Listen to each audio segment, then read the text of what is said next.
15h30 viennent de sonner à l'horloge de la cathédrale de Königsberg.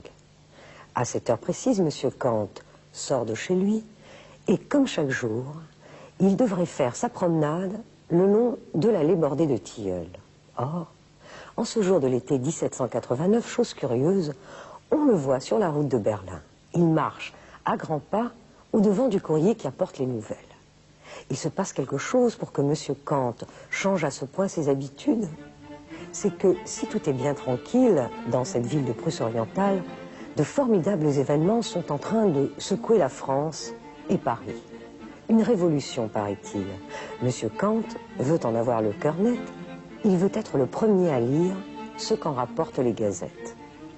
Un révolutionnaire, ce M. Kant? Il n'est certainement pas du genre à prendre les armes, mais il voit dans l'événement et l'enthousiasme provoqué par la Révolution française le signe historique de la tendance au progrès moral du genre humain dans sa totalité. M. Kant est professeur de philosophie. Il est né à Königsberg le 22 avril 1724, une ville qu'il ne quittera pratiquement jamais. Son père était un ouvrier sellier, laborieux et honnête, et sa mère, une femme très pieuse. Dans sa famille, puis au collège, Emmanuel Kant reçoit une éducation fortement imprégnée des croyances religieuses et morales issues du piétisme protestant, c'est-à-dire d'une foi vivante, inspirée par une lecture directe de la Bible. Je n'ai jamais vu ni entendu dans la maison paternelle rien qui ne fût d'accord avec l'honnêteté, la décence, la véracité. À l'université de Königsberg, Emmanuel Kant suit les cours de philosophie. Ces cours comprennent à la fois l'étude de la philosophie proprement dite, mais aussi celle des sciences. Il consacre l'essentiel de ses travaux d'étudiant à la science et il publiera un premier ouvrage consacré à l'évaluation des forces vives. Mais en 1747, Kant est obligé d'interrompre ses études. Son père vient de mourir et il lui faut aller gagner sa vie. Kant entre dans l'enseignement. Durant 9 ans, il sera le précepteur des enfants des familles nobles de la région de Königsberg. Les élèves doivent aller à l'école non pour y apprendre des pensées, mais pour y apprendre à penser et à se conduire. En 1755, grâce à ses travaux personnels et notamment au second livre qu'il publie, Une histoire universelle de la nature et théorie du ciel qui s'inspire des travaux de Newton, Kant obtient enfin son diplôme de fin d'études universitaires. Mieux, on lui accorde une habilitation qui lui donne le droit d'ouvrir un cours libre. Désormais, sa carrière de professeur est fixée. Emmanuel Kant prend maison à Königsberg, il a tout juste 30 ans, il lui reste 50 années devant lui pour élaborer jour après jour sa philosophie. Sapere aude, et le courage de te servir de ton propre entendement. Voilà la devise des Lumières. Telle est la ferme injonction que Kant adresse à ses lecteurs quelques années avant cet été 1789. Sans beaucoup d'illusions, il le sait, il est bien plus facile et confortable de se laisser diriger par les autres et de rester, par la faute de la paresse et de la lâcheté, un individu peu évolué, irresponsable. Penser par soi-même, c'est-à-dire par son propre entendement, paraît dangereux aux hommes. Or, le danger n'est pas si grand que cela, étant donné que quelques chutes finiraient bien par leur apprendre à marcher. Kant a été fortement influencé par la pensée de Rousseau. Dès leur parution, en 1762, il lit l'Émile et le contrat social. Mais c'est surtout dans l'exercice de son métier qu'il se forge cette ambition impérieuse, amener l'homme à une pensée libre. M. Kant est un bon professeur, scrupuleux, vivant, d'une sérénité et d'une joie inaltérables, dira l'un de ses élèves. Mais Kant est de santé fragile. Il consacre toutes ses forces à son travail, on ne lui connaît qu'une seule aventure amoureuse, et encore, il ne se mariera pas. Il mènera une existence réglée, comme du papier à musique. Lever, 5 heures. Cours, à partir de 7 heures. Unique repas, à midi pile, en compagnie de convives qui ont pour consigne de ne jamais parler philosophie. La petite promenade rituelle vers 4 ou 5 heures de l'après-midi, puis lecture et écriture de ses œuvres, toujours à la même table, près du poêle, face à la fenêtre donnant sur la tour du vieux château de Königsberg. Ensuite, coucher à 10 heures précises. Un révolutionnaire vraiment, ce bon professeur Kant?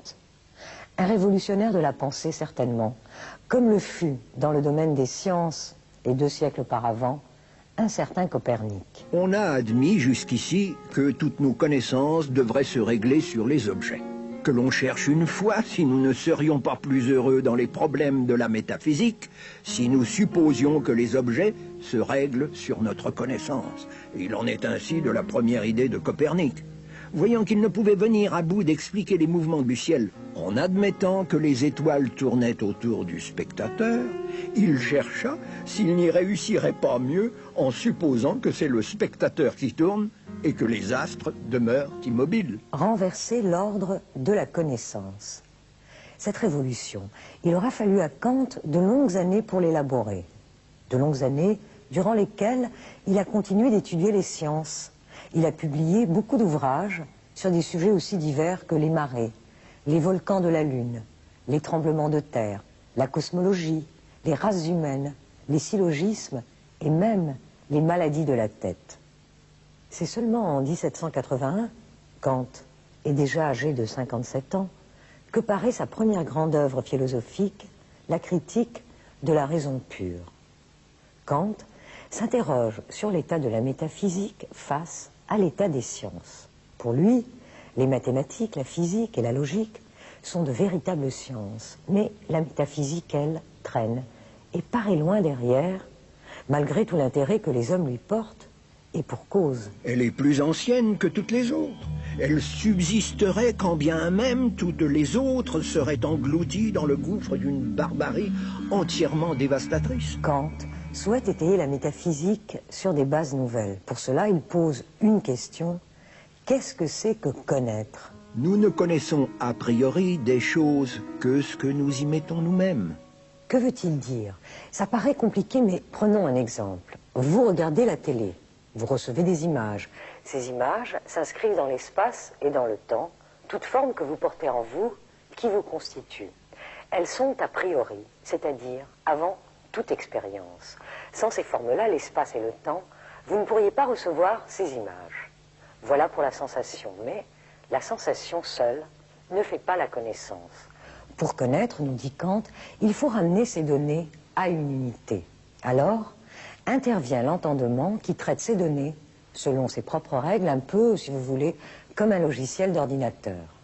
Jusqu'à Kant, on avait cru faussement qu'il n'y avait qu'une seule source de connaissance, la sensibilité ou bien l'entendement. Or, Kant nous montre qu'il y en a deux, la sensibilité plus l'entendement. Un objet est ce dont le concept réunit les éléments divers d'une intuition donnée. C'est avec la sensibilité et l'entendement que nous pouvons constituer les phénomènes, retenez ce mot, les phénomènes, c'est-à-dire les représentations objectives de la réalité sensible. Donc, grâce à nos expériences sensibles, nous parvenons à une connaissance légitime et sûre. L'ennui, c'est que tout se gâte lorsque nous dépassons les limites de ces expériences pour nous aventurer au-delà des phénomènes, en nous interrogeant par exemple sur ce que nous ne connaissons pas, le vaste monde, ou sur Dieu, à l'exemple d'un Descartes. La preuve cartésienne qui veut démontrer par concept l'existence d'un être suprême fait dépenser en vain toute la peine qu'on se donne et tout le travail que l'on y consacre. Nul homme ne saurait, par de simples idées, devenir plus riche de connaissances. Mais voilà, nous sommes ainsi faits que nous ne pouvons pas nous empêcher de penser au-delà de ce que nous pouvons connaître, c'est-à-dire au-delà des phénomènes. La raison humaine a cette destinée particulière, dans une partie de ses connaissances, d'être accablée de questions qu'elle ne saurait éviter, car elles lui sont proposées par sa nature même. Mais elle ne peut non plus y répondre, parce qu'elle dépasse tout pouvoir de la raison humaine. Il faut appliquer à la raison l'antique formule « connais-toi toi-même ». Pour Kant, il n'y a pas d'autre solution. Cette formule, il la convoque devant un tribunal, c'est la critique de la raison pure. Mais comprenons bien, critiquer, c'est séparer, discerner. Cela consiste à mettre une borne, une délimitation entre les phénomènes et ces au-delà du connaissable qu'on appellera les noumènes. Dès lors, dit Kant, je devais supprimer le savoir pour trouver une place pour la foi. Il ne faudrait surtout pas en déduire que Kant en appelle à une foi irrationnelle ou à celle du charbonnier. Bien au contraire. Kant en appelle à une culture de la raison, une culture qui ouvre la voie à une nouvelle approche des questions relatives à la liberté, à l'immortalité de l'âme et à Dieu. C'est la voie de la raison pratique, de la morale en somme. Toute chose dans la nature agit d'après des lois. Il n'y a qu'un être raisonnable qui ait la faculté d'agir d'après la représentation des lois, c'est-à-dire d'après les principes, en d'autres termes, qui est une volonté. Puisque pour dériver les actions des lois, la raison est requise, la volonté n'est rien d'autre qu'une raison pratique. Pour agir moralement, il faut que notre volonté soit bonne, c'est-à-dire qu'elle ne dépende pas de nos inclinations. Agir par devoir, par exemple, ce n'est pas seulement agir conformément au devoir. Le marchand, l'épicier qui est honnête dans le but d'asseoir sa réputation et sa prospérité, agit certes conformément au devoir, mais le fait qu'il agisse par intérêt est une affaire d'habileté, de prudence peut-être, mais certainement pas de moralité. Le devoir est la nécessité d'accomplir une action par respect pour la loi. Et ce n'est pas très difficile de la connaître, cette loi morale, puisqu'elle est l'usage même de notre raison. Pour Kant, il n'y a pas de morale particulière, la morale est universelle. Agis de façon que tu puisses vouloir que la maxime de ton action devienne une loi universelle. Tel est l'impératif qui s'impose catégoriquement en chaque homme. Kant appelle règne des fins un monde où toute volonté libre viserait l'universel. La dignité de l'homme est à ce prix. Agis de telle sorte que tu traites l'humanité aussi bien dans ta personne que dans la personne de tout autre, toujours en même temps comme une fin et jamais simplement comme un moyen. Est-ce là le doux rêve d'une belle âme? Dans notre recherche du bonheur, quelle est la place de l'intention morale et quelle est celle de la raison? Kant observe l'histoire de l'humanité. Il y remarque l'insociable sociabilité de l'homme. L'homme veut la concorde, mais la nature sait mieux que lui ce qui est bon pour son espèce. Elle veut la discorde. Il veut vivre sans effort, mais la nature le jette dans le travail et les peines afin d'y trouver les moyens de s'en délivrer en retour par la prudence. Tout cela trahit bien l'ordonnance d'un sage créateur et non la main d'un esprit méchant. Que puis-je savoir? Que dois-je faire? Que m'est-il permis d'espérer? Kant s'est fixé pour tâche de répondre à ces trois questions qui, au fond, se résument à celle-ci. Qu'est-ce que l'homme? Au terme d'une existence tout entière vouée à l'activité intellectuelle et au plaisir de l'esprit, Kant meurt serein à l'âge de 80 ans, en soupirant, paraît-il, tout est bien. Emmanuel Kant est enterré dans sa ville natale, à Königsberg, et sur sa tombe, il a voulu qu'on inscrive cette épitaphe. Le ciel étoilé au-dessus de moi et la loi morale en moi.